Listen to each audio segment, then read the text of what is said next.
fluid, and it's usually typically right underneath the skin. It's usually after some type of surgery, and more likely breast cancer surgery.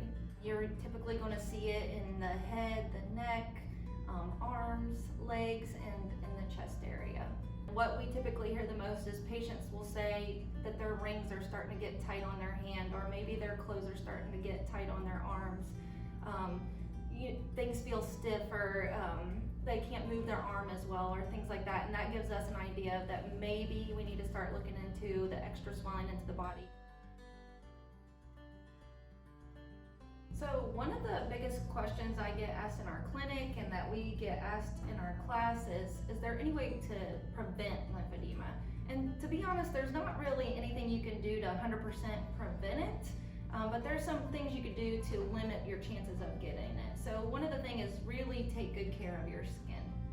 So, eliminate any chances of getting a bug bite or anything that could cause any kind of infection that would increase the swelling, because those lymph nodes, that system, if it's compromised in any way at all, it might not be able to handle the swelling, and then that's kind of where it can take off or get worse. So one of the things you can do too to help limit your chances to get lymphedema is obviously diet and exercise. So what we tend to hear a lot is, my arm started hurting, it started swelling, so I quit moving it, I started babying it, which actually in the long run can make lymphedema worse, because the muscle pumping in that extremity actually helps push fluid out of the body.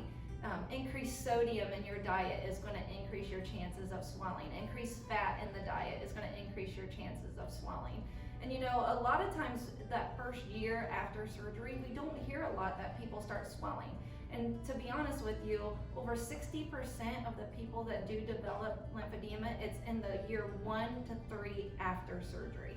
And so, in that instance, it's very, very important that just because you made it through that first year, you're not exactly out of the woods of not getting lymphedema, and it's even more important to keep track of it after that year 1 and make sure you don't increase your chances of getting lymphedema.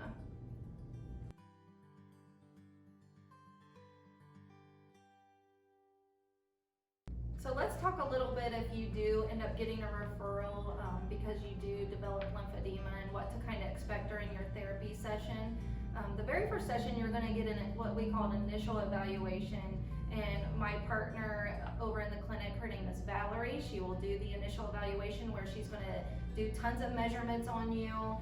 Anything that's affected, it could be the truncal area, it could be your arm, the legs, around the chest area. She will take measurements of every little thing and get you started on the right diet program and the right exercise program. So that's what you're going to expect on day 1.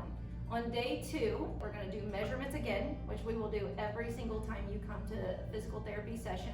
We're going to do measurements every 5 centimeters so we can see what's working in what areas of the body and what's not. And then we use what we call a compression pump. And it basically feels like a really good massage. So we put this pump on the arm if it's your arm that's affected. If your truncal area is affected, we will put this pump around your waist. If it's your legs, then we will put these sleeves on your legs, and it basically pumps the fluid out of your system.